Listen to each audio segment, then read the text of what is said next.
Hi, this is Julia Corbett with Divyana Alchemy, and today we are making a crust for a pie. The pie that this will be for is a persimmon cream pie.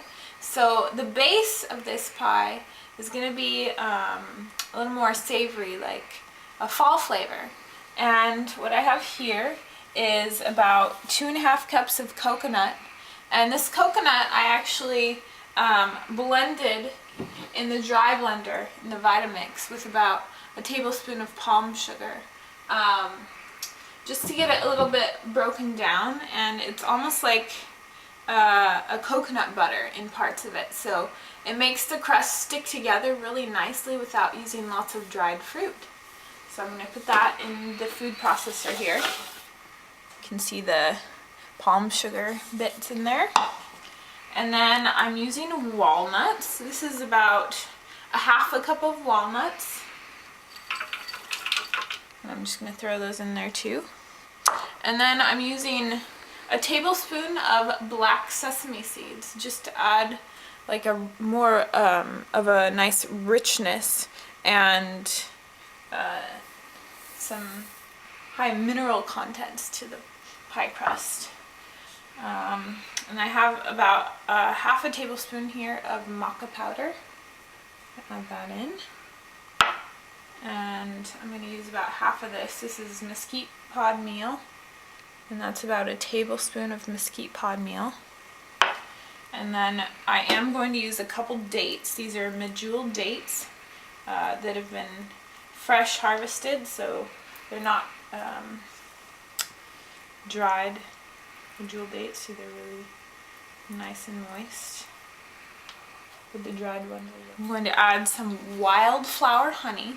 So this is also going to help the crust stick together really nicely without having to use a lot of that dried fruit. And I like honey because it's full of enzymes and really healing properties. So that's about 1 tablespoon plus a teaspoon. But depending on what kind of honey you use, you might use a little more, you might use a little less. But I recommend using a wildflower honey for this recipe because it is like a deeper flavor, kind of caramely.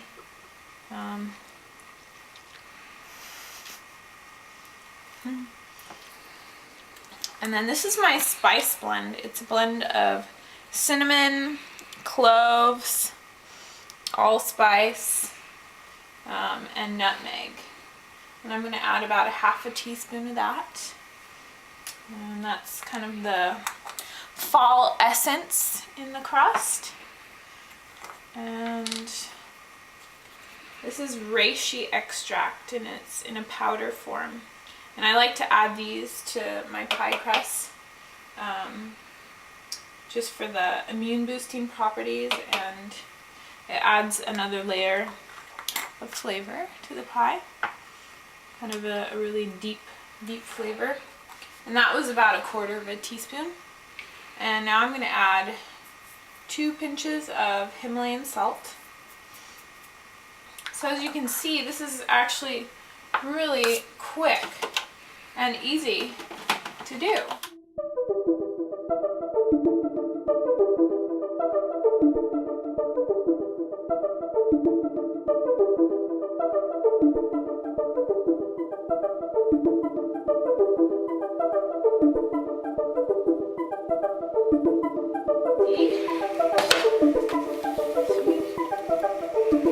So yeah, it sticks together really nicely. And now we got to do a little flavor test too. That's an important component of making pie.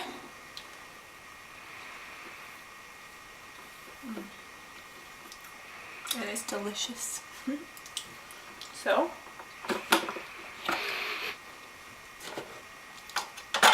I've got my glass pie plate here, and all I'm going to do is just put the loose crust in here. Let's see how much we need. About that. The food processor over. And then I'm just gonna evenly distribute it.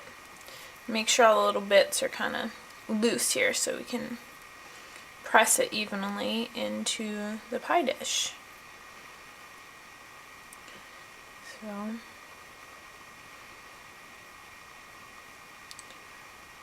don't want it to be too thick in any one spot. And I see from the walnuts there's a little walnut shell. I heard that in there, so I'm glad I found that. It's always best to check before you put them into the crust.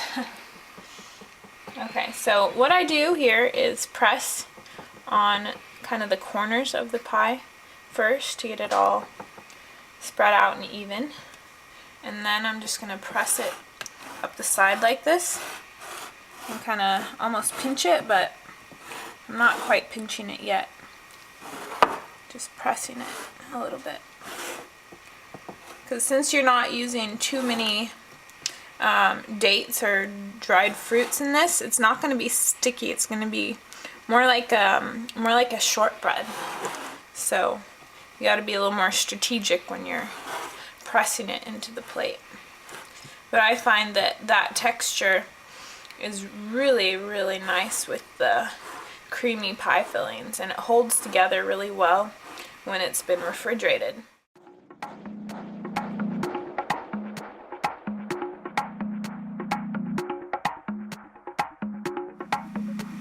So there you have it. It's a really beautiful and delicious pie crust for our persimmon cream pie.